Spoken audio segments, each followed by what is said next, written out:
Imagine a place where time itself seems to have been born. A land between two mighty rivers, the Tigris and the Euphrates. Today we call it Iraq, a land scarred by war and dust. But 5,000 years ago, this soil was the cradle of something far greater. The very first civilization. The Sumerians.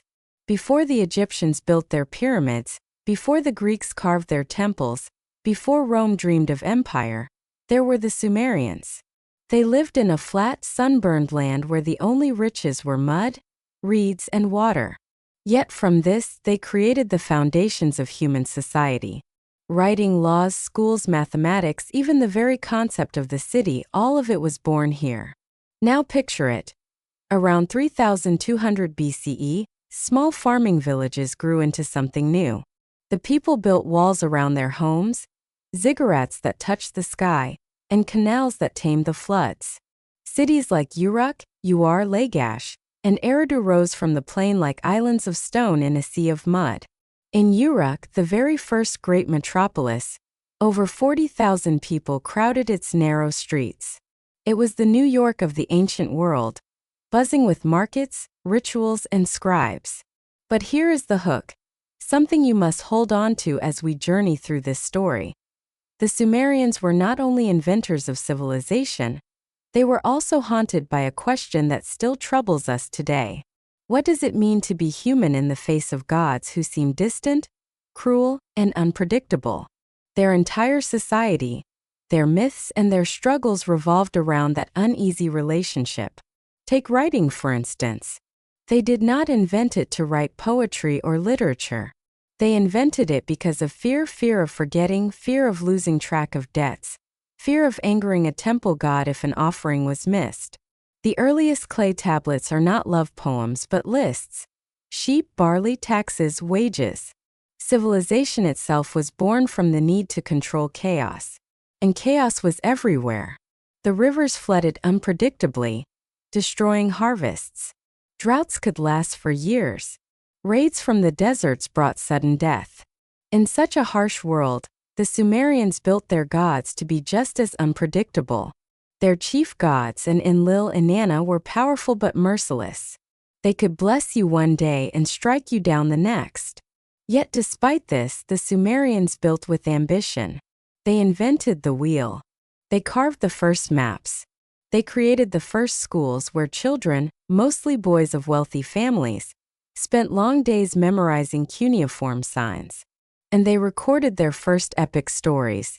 In the Epic of Gilgamesh, the world's oldest surviving tale, a mighty king of Uruk goes on a quest for immortality, only to discover that humans are destined to die.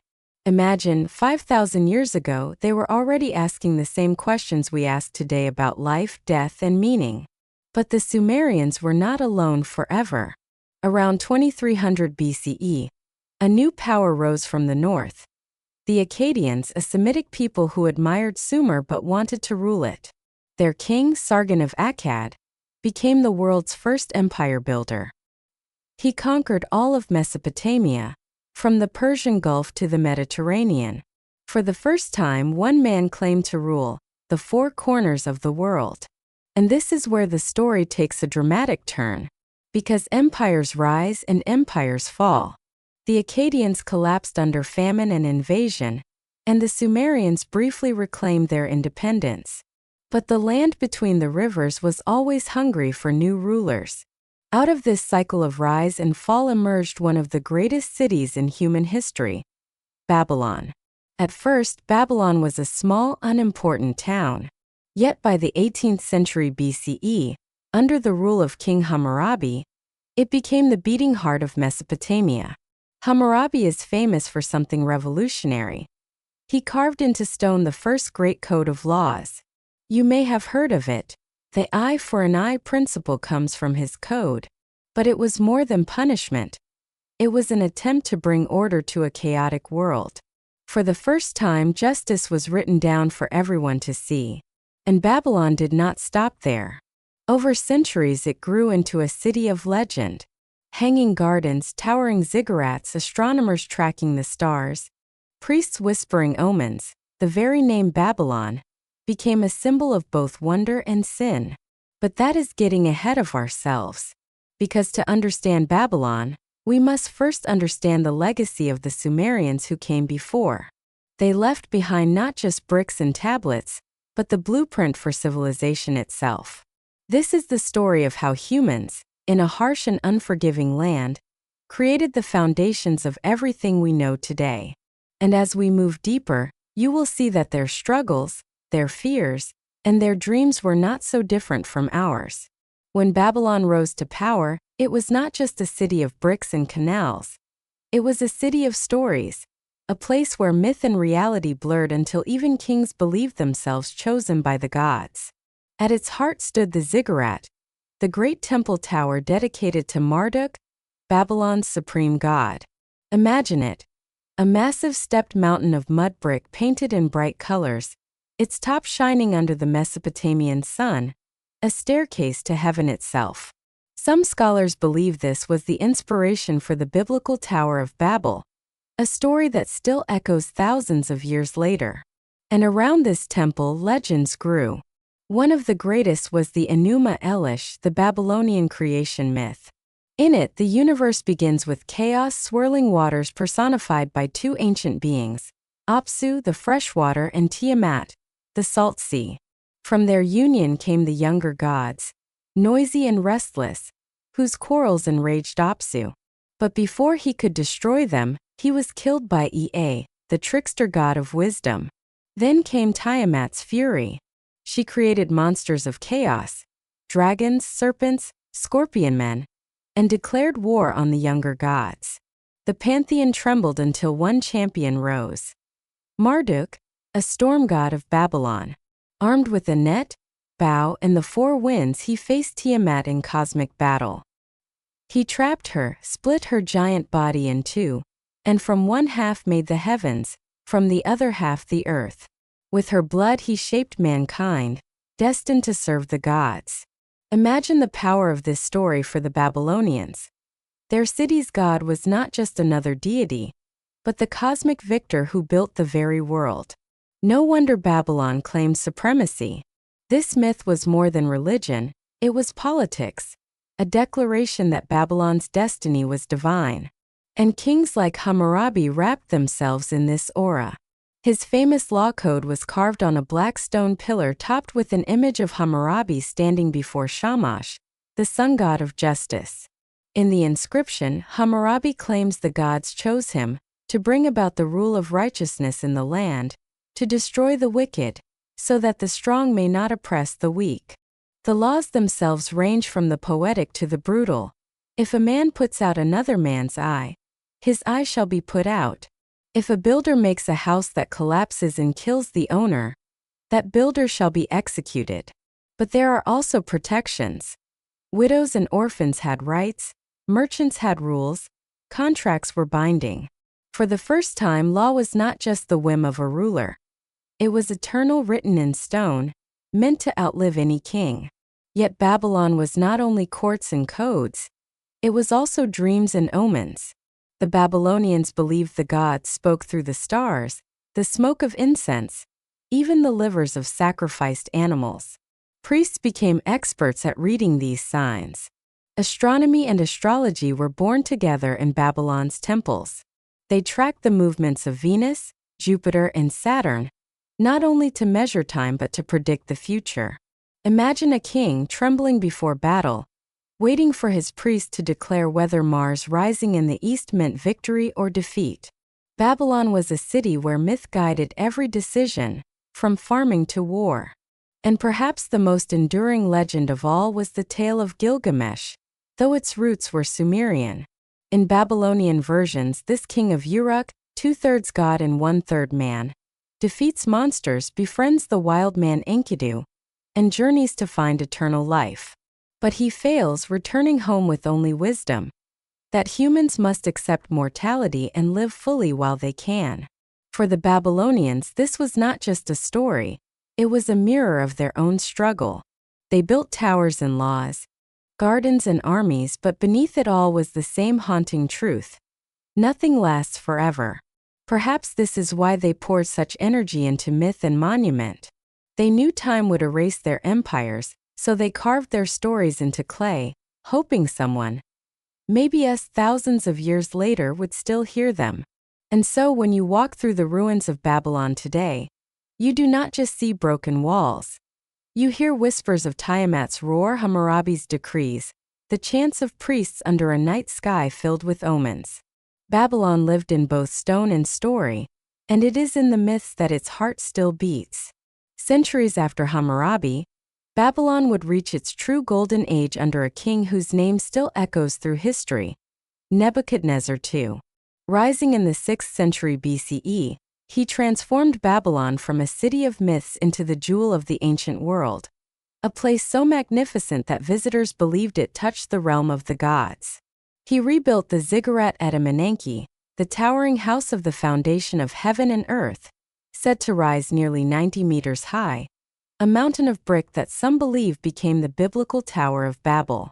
He strengthened the city's walls, constructing massive fortifications that gleamed with glazed bricks of deep blue and gold. The most famous of these works was the Ishtar Gate, a colossal entrance adorned with images of lions, dragons, and bulls, each animal sacred to the gods. Imagine walking through it, the walls glowing in sunlight, as if you were entering not a city but a vision of eternity. Yet no monument captured the imagination more than the fabled Hanging Gardens. Ancient writers described them as terraced gardens rising high into the air, watered by ingenious machinery that lifted water from the Euphrates to feed trees, flowers, and vines cascading like rivers of green. Some say Nebuchadnezzar built them for his queen, who longed for the mountains of her homeland. Whether they truly existed or were a legend, they became one of the 7 wonders of the ancient world, proof that Babylon was a city not of mud and toil but of beauty and wonder. But beneath this splendor was ambition and conquest. Nebuchadnezzar was not only a builder but a warrior. He expanded Babylonian control across Mesopotamia, defeating Egypt, subduing Judah, and capturing Jerusalem. It was he who destroyed the first temple of the Jews in 586 BCE and carried thousands into exile, a moment so traumatic it became a central story in the Hebrew Bible. To the Babylonians, this was a triumph of empire. To their captives, it was the mark of Babylon as the city of sin and arrogance. This dual image, glorious wonder and wicked oppressor, has haunted Babylon ever since. Within its walls, life was vibrant. Markets bustled with merchants selling dates, wool, and copper. Temples rang with chants to Marduk and Ishtar. Scholars recorded astronomical observations that would later influence Greek science. But time is merciless. After Nebuchadnezzar's death, Babylon began to decline. His successors lacked his strength, and the city fell into intrigue and weakness. Meanwhile, a new power rose in the east, Persia. Under Cyrus the Great, the Persian Empire expanded with unstoppable force. In 539 BCE, Babylon faced its fate. According to legend, the Persians diverted the Euphrates River, slipping soldiers through the dry riverbed into the city. The conquest was so swift and bloodless that many Babylonians barely realized their empire had fallen until it was too late. Cyrus proclaimed himself chosen by Marduk, promising to respect Babylon's traditions, but the truth was clear. The age of Babylon was over. And yet, in death, Babylon's legend grew larger than in life. In the Bible, it became the symbol of pride and downfall, the city of sin doomed by God. In later ages, it stood for everything decadent and corrupt, a warning that no empire lasts forever. But beyond the judgment, Babylon's real legacy is deeper. It gave us written law, myths that shaped religions, astronomy that mapped the heavens, architecture that inspired awe. Even its ruins whisper a story of human ambition, beauty, and fragility. When Alexander the Great conquered the Persians 2 centuries later, he marched into Babylon and dreamed of making it his capital. Standing in the ruins of Nebuchadnezzar's palaces, he saw not decay but the heart of civilization. He ordered restorations, planned new buildings, and in Babylon he breathed his last breath. Dying in the city he wished to rule forever. Babylon did not vanish with its fall. Its spirit lived on in every story told of its gardens, its tower, its laws, its myths. Today the desert wind blows over broken bricks, but listen closely, and you can still hear echoes of a place where humanity first tried to touch the sky. Today, when we look at the dry plains of Iraq, it is hard to imagine that this land once shone with gardens, towers, and empires. War, poverty, and ruins dominate the news, but beneath the dust lies a memory that never died. The Sumerians and Babylonians may be gone, but their fingerprints are everywhere in our modern lives. Take writing, for instance. Every time you type on a keyboard, you are tracing the legacy of those first wedge-shaped marks pressed into clay tablets more than 5,000 years ago. The cuneiform script was the ancestor of later alphabets, and with it came the idea that knowledge could be stored, passed down, and built upon. Without Sumerian scribes, there would be no libraries, no history books, no contracts or literature. Mathematics, too, carries their mark. The Sumerians used a base 60 system, which is why we still measure time in 60 seconds per minute and 60 minutes per hour, why a circle has 360 degrees. Astronomers in Babylon carefully recorded the movements of stars and planets, creating tables that allowed predictions of eclipses and the rising of Venus. Those records traveled through the Greeks, through Islamic scholars, and into the foundations of modern science. Every clock, every map of the heavens, every calculation of time owes something to the skies above Babylon. Law and justice also bear their influence. Hammurabi's code was not perfect, but it was revolutionary. The idea that laws must be written, visible to all, and applied to everyone, even if unequally. Today, when we speak of constitutions, courts, and rights, we are echoing that ancient black stone pillar carved nearly 4,000 years ago. Religion, too, still carries Mesopotamian shadows. The story of a great flood that wipes out humanity first appears in the Sumerian tale of Ziggurats and later in the Epic of Gilgamesh, long before it entered the Hebrew Bible as the story of Noah. The Tower of Babel, a tale of human ambition and divine punishment, almost certainly grew from memories of Babylon's ziggurats. Even the struggle between chaos and order, light and darkness, life and death. These themes first told in the Enuma Elish, echo in myths and scriptures around the world. When people today debate fate and free will, immortality and mortality, they are unknowingly following the path of Gilgamesh. But the legacy is not only abstract, it is also physical. Archaeologists in the 19th and 20th centuries unearthed the ruins of Uruk, and Babylon, revealing treasures that reshaped our understanding of history. Clay tablets with cuneiform still sit in museums from London to Berlin, silent witnesses to the birth of civilization. The Ishtar Gate, reconstructed in the Pergamon Museum in Berlin, lets modern visitors walk under the lions and dragons that once guarded Nebuchadnezzar's city. And in Iraq itself, despite decades of conflict, archaeologists and locals fight to protect what remains of these sites.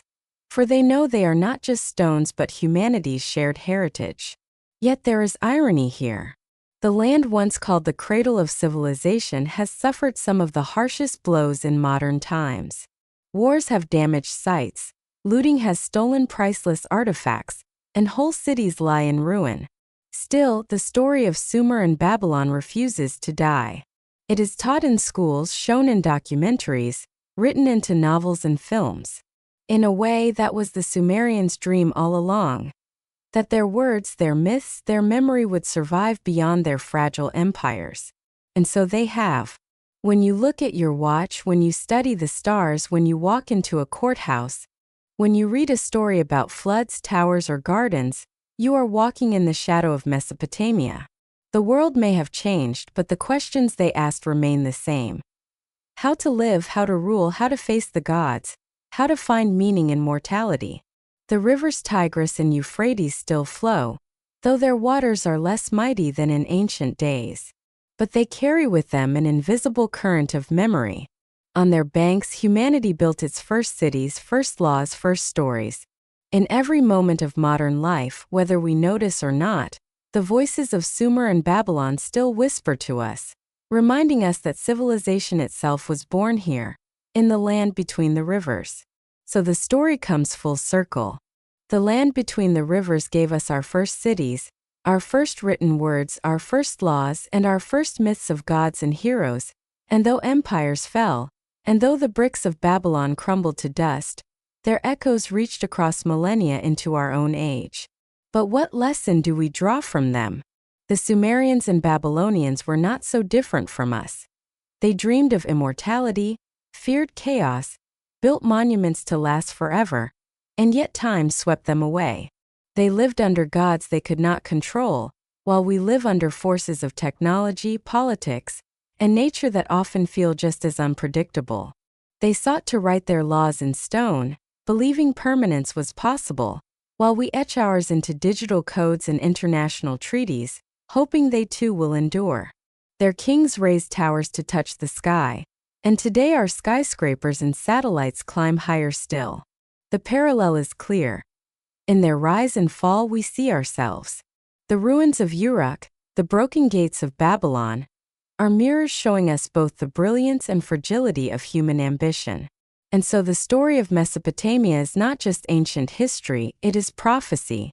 It tells us that civilization is always a fragile experiment, always balanced between chaos and order, always one drought, one war, one collapse away from ruin. But it also tells us that ideas can outlast empires. Babylon fell, yet its myths live in our religions, its mathematics in our science, its laws in our courts, its questions in our hearts.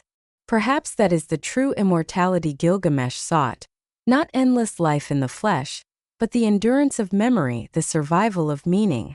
And as long as we remember Sumer and Babylon, as long as we speak their names and tell their stories, they are not truly gone.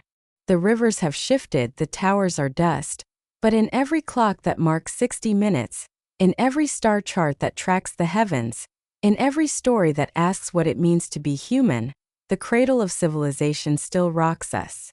The Sumerians and Babylonians whisper through time, reminding us that we too are builders, storytellers, and dreamers, and that one day, when our own towers fall, perhaps what we leave behind will also carry forward into futures we cannot yet imagine.